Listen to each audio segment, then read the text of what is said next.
Welcome once again, my fellow manipulators of digital fate. I'm Richie, this is Capricorn, and today we finally got Maro's teaser for Dragonstorm, TARKIR Dragonstorm, with all of the crazy new potential mechanics, cards, ridiculousness that's coming in the next set. So we're going to go over these teasers here and what we think's coming. Before we do, I'd like to introduce you guys to my full-time mod, part-time editor extraordinaire, Fingon. He's going to join us as we speculate as to the meaning of these teasers.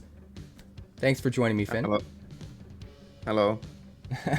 Let's do this thing. So, Blogatog, Maro's TARKIR Dragonstorm teaser. Before previews for TARKIR Dragonstorm officially begin, I thought it would be fun to do another of my duelist-style teasers where I give tiny hints of things to come. Note that I'm only giving you partial information. I'm pretty sure he just copies and pastes that to the beginning of every single one of these teasers. It says the exact same thing. Basically, yeah. Alright, first up, here are some things you can expect. A cycle of Dragonstorm enchantments. Now, do you think they mean, like, every enchantment's gonna have Dragonstorm in the name? No, I think it's gonna be like the Tarkir clans. Remember how one of them was already kind of boiled already? I think it's gonna be just they're all 5 or 10 of them is gonna have them. All 5, I mean. Okay. I guess that makes sense. That'll be interesting to see. Apparently there's going to be 2 planeswalkers. Didn't they say that they're only doing 1 planeswalker per set now? Isn't that a thing? Yeah, they did, but I guess this is an exception because, I mean, we know 𝐿 is going to be one of them. Yeah. 𝐿 and we know Sarkhan's the other. No, Sarkhan's a legendary creature. Yeah, Sarkhan is a normal legendary creature. People are suspecting it's either Elspeth, because Elspeth was in that detainment card. It was in that art, or it's Ajani. I think it'll probably be Elspeth. They've it seems like they're doing Elspeth hints lately, so yeah, I think it's gonna be Elspeth. That would be my guess. But I also think 𝐿 coming back is super interesting and super important because 𝐿 is supposed to be keeping guard over Bolas in the Prison Realm, and if he's stepping away from that because he's needed elsewhere, I'm kind of thinking maybe Bolas is being set up for some kind of a return. Or is maybe 𝐿 not called, but more like coming to inform that, hey, Bolas escaped or some shit like that. Right. Maybe. I mean, I was thinking, I did kind of have the idea in the back of my head that after the after Aether Drift with the Aether Spark, that someone was going to try to get that Aether Spark to Bolas to reignite his spark to turn him back into a Planeswalker. I was kind of speculating that might be the direction that the story goes in. So if 𝐿's showing up, there's definitely some sort of something swirling around, you know, the possibility of something with Bolas. So that's interesting. Next up here, we've got some counters in the set. Decayed counters, lifelink, and time. Time. Have we seen time counters before? Suspend has time counters. Okay, so it's... Do we think Suspend is coming back as a mechanic? I don't know. I don't think anything else is used time counters. If I was to guess, I would say maybe... maybe it's some kind of a new version of Suspend that's not as powerful as old Suspend cards. Still uses the time counter in some way. It could still be Suspend, but yeah. we shall see. Decayed is cool. Do you think the Decayed counters are going to be just a new way of measuring like the decay mechanic that we saw in... what was that? I believe that was in... Innistrad. Yes, Innistrad. It might be. It might be. I think it's gonna be a. Yeah, I think that's gonna be a mechanic. Maybe as a Sultai. Yeah, I can see that. It should be pretty interesting though. I suspect that if they're calling it a decayed counter and they had a decay mechanic, that it would be something at least similar, if not a new way of representing it. It would feel really weird to have terminology that that's that close for a mechanic that doesn't coincide whatsoever. So I would expect it to be something in the direction of that. But we've also got a card that can tutor for one of 2 other cards. Wait, it can only find 2 potential cards.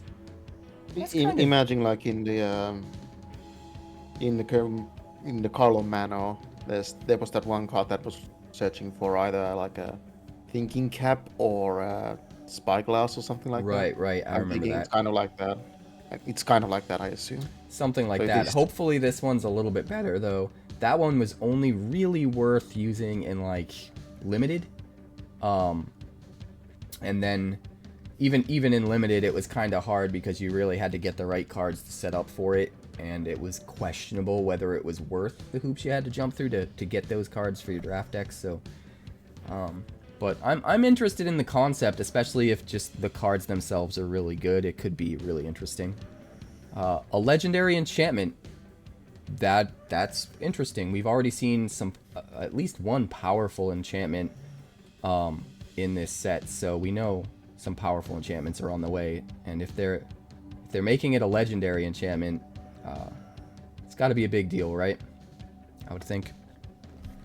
It is worth noting it only says a legendary enchantment, so it's not going to be like there's a cycle or like legendary enchantments are a part of the, you know, core mechanics of the set or anything. There's just one, and that makes me really curious to what enchantment could be important enough to be the only legendary enchantment in the set. But next we've got a Hydra that uses a clan keyword. Clan keyword. Do they mean like a keyword that's an ability specific to the clan? Maybe? It probably means one of those Tarkir clans. Like, remember when in like Khans of Tarkir, they probably had some kind of mechanic specifically for that clan. I just didn't realize the clans had specific keywords that coincided with them. I guess that's something that I slipped under the radar. Didn't something have like Sultai? Like Sultai or something like that have Delve, for instance? Maybe. I think I just didn't realize that they were specific to the clans. I think that just went over my head, maybe. I also, when Tarkir was first a set in Magic, that was at a point in time when I was taking a little bit of a break from Magic, so I don't have a ton of experience with the old Tarkir sets. And most of what I have experience with those sets, you know, are in older formats way after those sets came out. So if there is, you know, common clan keywords specific to the clans, it may have just went over my head that is what they were. But still pretty interesting. Also, there's a common archetype theme that gets an ability word. Huh. So a certain deck archetype, they turn into an actual ability word. Bounce. Is that what you think it is? That's the first thing coming to my mind is like bounce. Like we already have a card, like a ability word for meal. We have an ability word for like sacking. Right. So interesting. What else would it be? I guess that's a good question for you guys. If anybody out there has an idea about what that could be, let me know in the comments, because it seems like there's the sky's the limit on what that could be. It could be anything, but I'm sure somebody out there has a good idea about specifically what it might be able to be narrowed down to. There's also an instant that generates 5 effects. There's a typo there. An instant that generates 5 effects. Maro, you're getting sloppy. But I think it's supposed to be an instant that generates 5 effects. So, I mean, is this kind of like a super charm? Or like a super command? Do we think it's like that? Or does it always generate those exact 5? Or maybe to escalate. Because we have something that does one of 2 choices. We have cycles that do one of 3 choices, which is the charms. We have one of 4 choices, which is... Or 2 of 4 choices, right? Which is the commands. Have we ever seen a cycle of a card like that gives you 5 choices? Not 5. No, I don't think so. Closest is like Cryptic Command. Right. So part of me thinks maybe it's like the next evolution of that, and it's like a charm command type cycle that gives you 5 options. Or what is that new other card? Sublime Epiphany, I think it's called. But it also says "an," which means it might just be one spell. Then again, he's had typos in this already, so it's hard to get super specific about the verbiage he's using and the terminology there and know for sure. What do you think the instant could be an Escalate card? Do I think it's a what card? Escalate. Keyword Escalate. Keyword escalate? It's like you have to pay an extra cost to choose more than one. Right. I mean, I would assume that's probably the most likely scenario. And if we take what he's saying at face value, then there's only one instant spell that can do these 5 effects, and it's not necessarily a cycle. That's interesting though. Options are always good. Dragons get a new typal enchantment based on a popular zombie one. Dragons get a new typal enchantment based on a popular zombie one. So, a popular zombie typal enchantment, there's now going to be a similar thing for dragons. What? Imagine like Necroduality. You think it's Necroduality? Well, that was just an example. Yeah. So, like, Necroduality is what? You play a zombie, you get 2? Yeah, whenever you cast a zombie creature, copy that spell. It could be something like that. He says specifically popular. Do we know? Does anybody know what are the more popular zombie typal enchantments? Do you have any ideas, Finn? Just Necroduality? Necroduality, specifically the word popular has really got me thinking. Based on a popular zombie one. Like zombie infestation? Maybe? I don't know. Maybe that's how does zombie infestation work? It's a 1 black enchantment. Discard 2 cards. Create a 2/2 black zombie creature token. That's an enchantment, by the way. You can always discard 2 cards to get that. That might be interesting. We've seen a lot of discard themes lately in Aether Drift, and sometimes they like to build off mechanics. So a card that could work with those discard mechanics and also work with new dragon decks, or potentially work with decks that are, a hybridization of those concepts, might be kind of interesting. But I guess I'll put that. I just don't know what is considered here to be a popular. Yeah.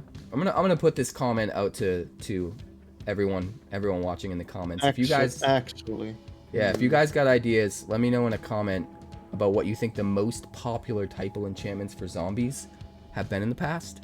Because maybe we're getting a dragon version of your idea. Okay, so I'm checking I'm sorting by EDH rank. Right. From the Scryfall, and there are 3 options I see, like outside of Necroduality. Dreadhorde Invasion. Dreadhorde Invasion is interesting. Rooftop Storm. Rooftop Storm being 5 blue enchantment. You may pay 0 rather than pay the mana cost for zombie creature spells you cast. That would be pretty crazy.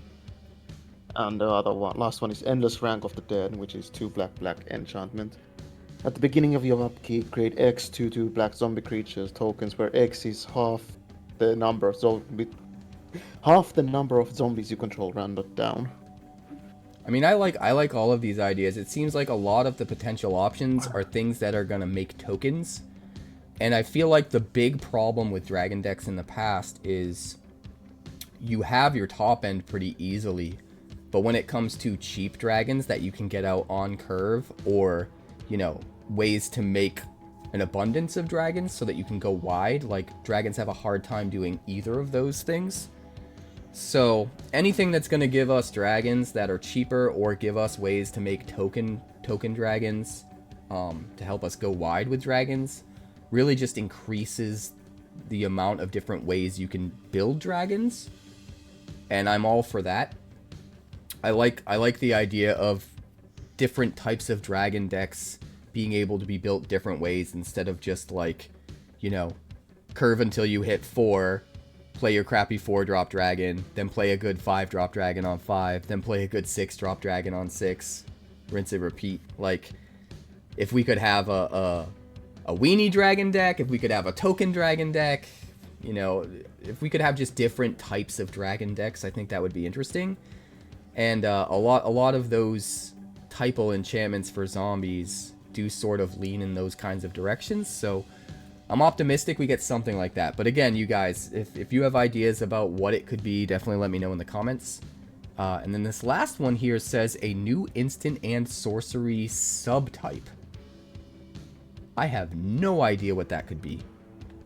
When they say subtype, are they saying like kindred, or like No, that's a super type, so no, not that one.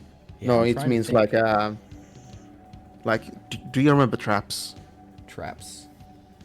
Like an instant traps. Right. That kind of it would be, I think. Or arcane, if you remember those. I remember arcane from Kamigawa, or like splice onto arcane and all that. Yeah, so interesting. Kind of like that kind of instant. So like the traps were like you may pay like less about the instant if something happened.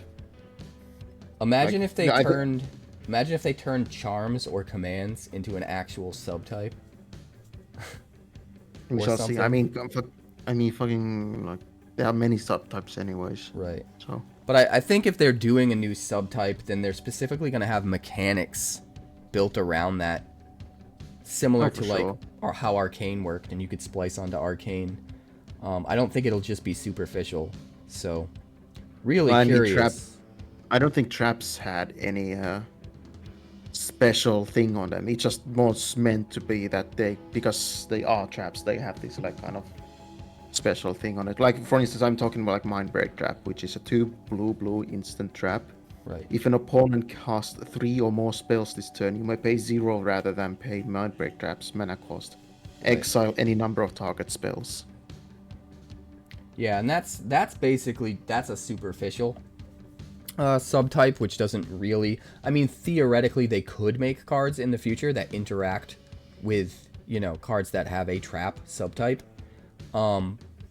But in and of itself, it's just kind of superficial unless they decide to do something with it. But I don't. Maybe it's just me, but I have a feeling that whatever this is, especially if it's prominent enough for him to bring up in his teasers article, that maybe it's something that actually has mechanical relevance within this set. And if I was to guess, I would say it probably has something to do with the clans and the clan color combinations. But I don't know. Should be interesting to see what that is. Moving on, here are some rules text that will be showing up on cards. Whenever you cast a turtle spell, untap this creature. Okay, so Ninja Turtle power. That's definitely a turtle. As long as there are 3 or more different kinds of counters among creatures you control. That's interesting. Different kinds of counters specifically. This set's definitely going to be heavy on different counter types, though. Keyword counters and stuff like that, if they have that kind of text on a card. You may cast it without paying its mana cost if that spell's mana value is 8 or less. Interesting. Why 8 or less? Are there going to be that many spells in this set that are 9 or more? That they don't qualify for this? How many 9 drops and 10 drops are we getting, chat? Like, this is crazy. Maybe this is more like a cheaper one. Like it's... Imagine like a red. You can exile a spell from your graveyard, right. And then if it's 8 or less, you may cast it without paying its mana cost. Just to justify it being cheaper cheaper costed, you know? Counter target spell. You may cast it without paying its mana cost if that spell's mana value is 8 or less. I don't know, but that 8 is very specific. There has to be some kind of other mechanic built in to make that more relevant, I think. I mean, we know Dragonstorm is gonna be in this set, so I assume it's to avoid that. Yeah, there might just be a bunch of really expensive spells. That might be sort of like one of the themes within the set, is these really expensive spells, and whatever this card is would have been busted with the really expensive spells, so they just had it dodge those by staying at 8 or less. But it definitely hints at like some other sort of mechanic or theme within the set. Like they wouldn't just arbitrarily choose 8 or less when 99% of everything in standard right now is 8 or less. They've definitely got to have specific things in mind that they're trying to build that around. So there's either some kind of a mechanic that works with, or like we just said, there's like a cycle of cards that are really expensive that this just needs to dodge because it would be too busted. Interesting, either way. Also, you may put +1/+1 counters on 5 dragons this way. You win the game. If you put +1/+1 counters on 5 dragons this way, you win the game. That's interesting. So it's probably something that like puts counters on all of your creatures or something. No, I don't think it's probably puts a creature at +1/+1 counter. Maybe. Well, it's definitely got to be something that triggers and puts multiple counters on multiple creatures at the same time because of the way it's worded. It can't be like if you have at some point in the game put a +1/+1 counter on at least 5 different dragons, then you win the game. It's specifically like whatever action is causing you to put the counters on, because of the way it's worded, that same action has to put counters on 5 different dragons from that action. So something needs to be spitting out counters and has the potential to spit out at least 5 different +1/+1 counters on 5 different creatures. And then if you do, and they land on dragons, you win the game. So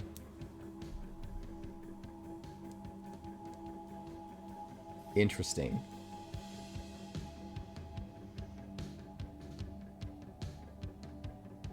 So it can't be separate triggers because of the way it's worded. It's got to be one trigger that can put, I mean, it can maybe put X counters on things, or maybe it always puts 5 counters on things. And then specifically, if those counters are on 5 dragons, you win the game. Either way, it's a card that's adding counters to your creatures that if you have 5 dragons in play, you could potentially just win the game outright. Which is kind of interesting, but not necessarily how I would want to build dragons into a combo deck where you could just win. But I mean, we have to see the entire card to know for sure.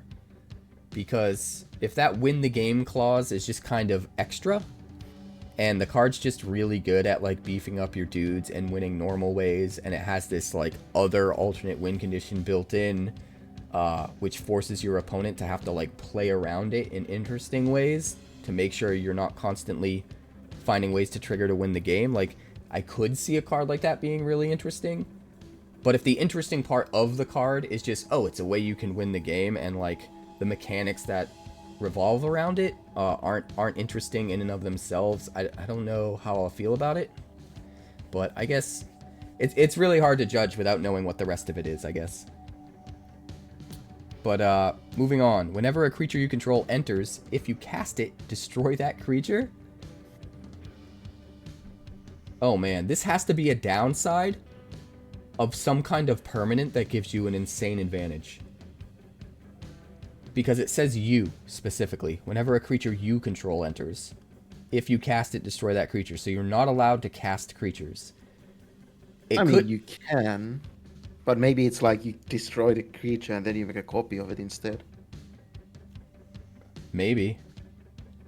You could destroy the creature and then get something out of it. Yeah. You create a copy of it that has decayed counter on it or something like that. You could destroy it and get 2 token copies. Or even just destroy it, get 1 token copy. Could be cool with like Caretaker's Talent, stuff like that. It could also be a card that gives you an alternate way of putting your creatures into play that isn't casting them. But then, in doing so, also makes it so that you can no longer cast them at all. It reminds me of like Necropotence. How Necropotence gives you another way to draw a bunch of cards, but you lose your draw step. And it reminds me of like Intruder Alarm.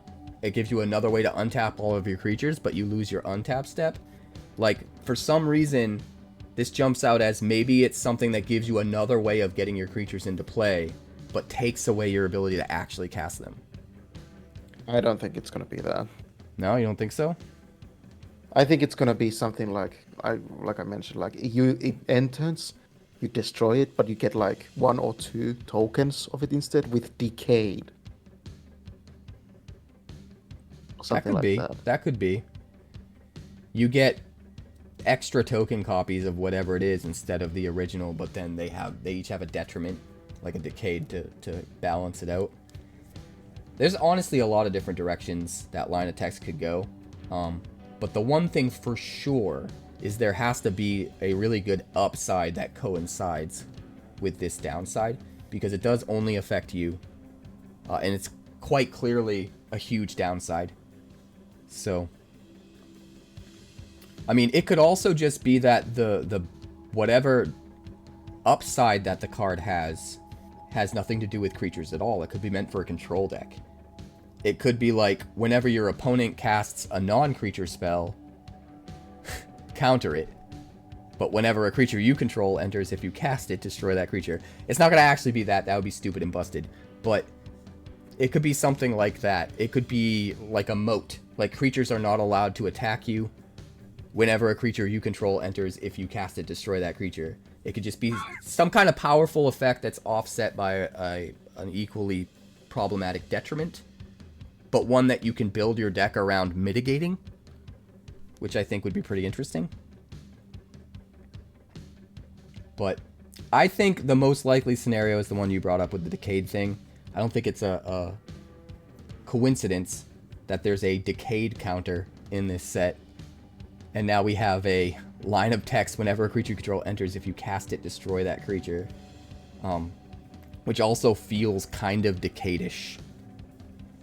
I could see it. At the beginning of combat on your turn, if you've cased both. Come on, Mark! If you've cast both a creature spell and a non-creature spell this turn. Huh. Well, that's interesting too. I wonder if that kind of plays into some of the same mechanics as the last thing we were talking about.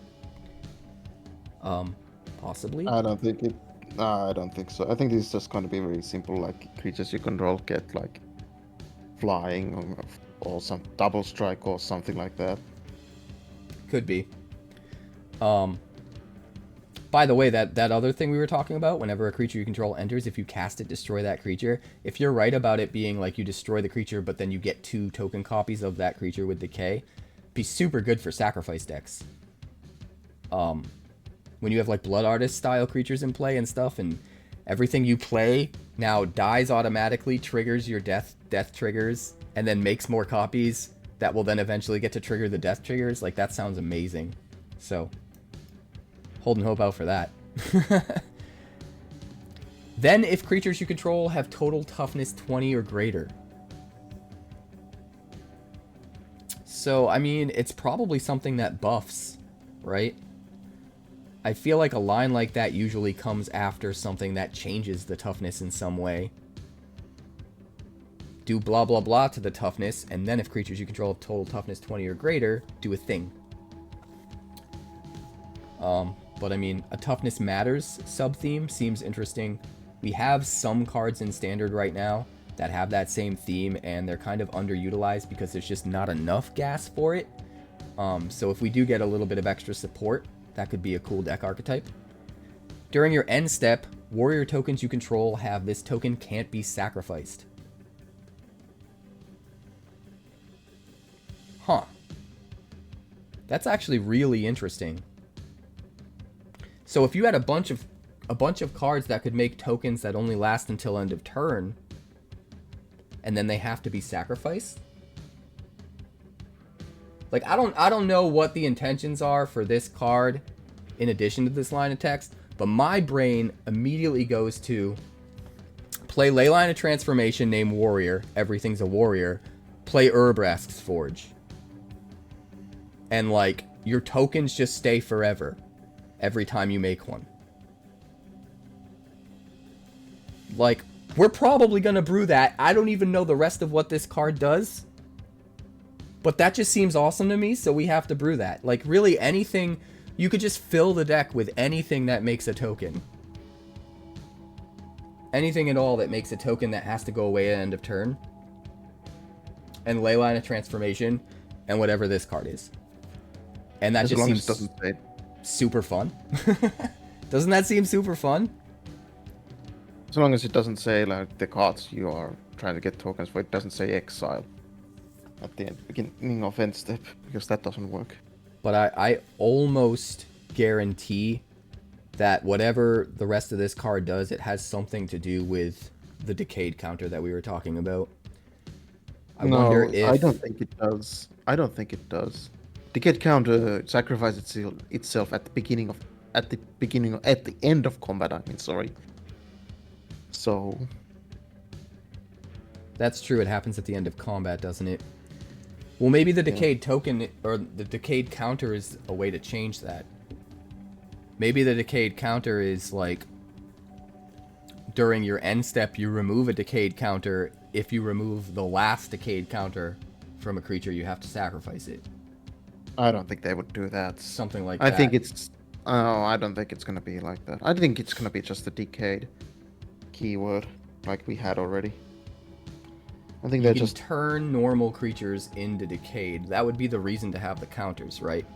You're taking a mechanic that didn't need a counter before because every single thing that had decayed was specifically specified within the card that made it. The reason to have a counter would be if you got control over being able to pretty much make anything decayed.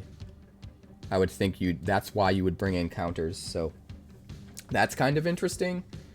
But I mean, I guess the one last question with this line of text is this going to be a one card thing where it's like this spits out warrior tokens and then somehow has this line of text that cares about them? Or are there other cards in the set? Is it like a sub theme where there's a bunch of other cards in the set that make warrior tokens that normally part of the downside that balances the card out is they have to be sacrificed at the end step, but then if you get this card out, you don't have to, and those cards all become much better. It could either be that, or it could just be one, it's one mechanic that's specifically on this card that deals with warrior tokens, and it's not really a sub theme. It's really hard to say. My thinking is that it could be like a Merriman's End kind of deal. And it has like an activatable ability that makes it that you do not have to sacrifice right. Instead of.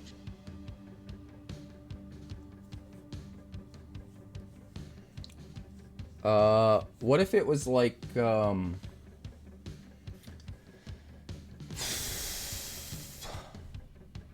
if you attack... What if there was some kind of a mechanic where the warrior tokens only have to be sacrificed under a certain condition? Like, if they attack, they have to be sacrificed in a turn, but if they don't, they don't. So under normal circumstances, you're like, oh, you're building up blockers. If you choose to attack, they only last that turn and they're gone. But then if this ability turns on, you can circumvent that. Or vice versa, they could maybe only attack, and if they block, they're gone at the end, which not as powerful because you just use them as chump blockers probably, but I don't know. There's a lot of different directions you could go, I think. Whenever this creature deals combat damage to a player, you may search your library for a card named card name, reveal it, put it into your hand, and then shuffle. Every single time the creature deals combat damage to a player, you get to search for the card name. So you can find multiple card names over multiple turns. Or if you give that creature double strike, you can find 2 in the same turn. I think this is going to be one of those. I think this is going to be one of those limited cards. It might be. I guess the real question is the thing you search out going to be lower rarity and, like, not super great? It's going to be some kind of broken shit, like you can search for Dragonstorm. Or is it going to be like some crazy mythic? Maybe it's a legendary and you can't even have more than one in play, so you could trigger it and find multiple copies, but it's not going to be as valuable because you can only have one of them in play at a time. I could see it going in a lot of different directions. And the last one here is spells you cast have delve. I don't know if I'm excited or terrified. I mean, it can't be too good, right? Is it just an enchantment that give all your spells delve? Is that the legendary enchantment? No. There'd be no reason to limit that to 1. You know what my guess is? This is 𝐼n's ultimate. That could be. It could be 𝐼n's ultimate. That's actually a really good idea. I was also thinking maybe there's a spell that's like, oh, until end of turn, you're allowed to play stuff from your graveyard. Or something like that. And spells you cast have delve. But, like, part of the downside is the fact that it's not just a permanent that's sitting in play that gives you can untap and have all of your mana and spells you cast have delve. It's like you had to play the spell that turn, which means you already had to use up a chunk of your mana to do the thing, and then spells you cast have delve. So, like, you have to delve that much more to pay for things because you had to spend a bunch of mana to get this turned on. I could see it going either way. I could see it being that, or I could see it just being a permanent that gives you this ability, but that would be, if you're not having to invest a ton of mana to turn this on, I could see it being pretty busto. I think the most likely scenario is what you said, because it kind of gets around both those problems. If it's 𝐼n's ultimate, you have to really build up to it and invest in it to make it happen. It reminds me a lot of how that Ral Planeswalker had a Storm ultimate. And so it kind of balanced out. It didn't see insane play because it's kind of hard to jump through the hoops and get to it. That's exciting, though. 𝐼n's exciting. Alright, here are some creature types. Creature type lines from the set. We've got a creature dog monk. Wonderful. Creature elephant druid. Creature yeti. We're getting another yeti. Sick. A djinn cleric. Why would djinns be clerics? A zombie advisor. We're getting another Kirin. A snake shapeshifter. I do like my shapeshifters. Is it gonna have... It's not gonna have changeling. Or else it wouldn't also be snake. Never mind. A chimera. An artifact creature chimera specifically. An artifact creature ape snake. And then legendary creature zombie snake warlock. What a type line. Finally, here are some names in the set. All Out Assault, Cruel Truths, Desperate Measures, Dragonologist, I can only imagine, 100 Battle Veteran, I have no idea what the mechanics would be for that, Lightfoot Technique, Rescue Leopard, Seize Opportunity, Stillness in Motion, and War Effort. Tune into the TARKIR DRAGONSTORM debut stream on March 18th. Watch it on twitch.tv/magic at 10 a.m. PDT. We will definitely be covering that stream. We will be covering all of the spoilers as soon as they drop. So thank you guys so much for hanging out and checking out this teaser with us. Thank you, Finn, for joining me. I appreciate you, my friend. You're welcome. And I'll see you guys next time.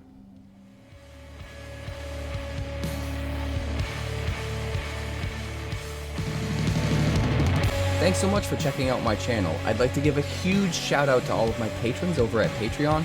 Without you guys, this channel would not be possible, so honestly, thank you from the bottom of my heart for all of your contributions. If you haven't yet, like and subscribe. The more likes we get and the quicker we get them, the bigger this channel will grow and the faster it will grow. I'd love nothing more than this channel to become something very special for you guys, but it's entirely up to you how fast that happens. Also, if you'd like more deck text, that's somewhere over there. And if you'd like to see what else the channel's been up to lately, that's somewhere up that way. Also, subscribe, circle below, do all the things.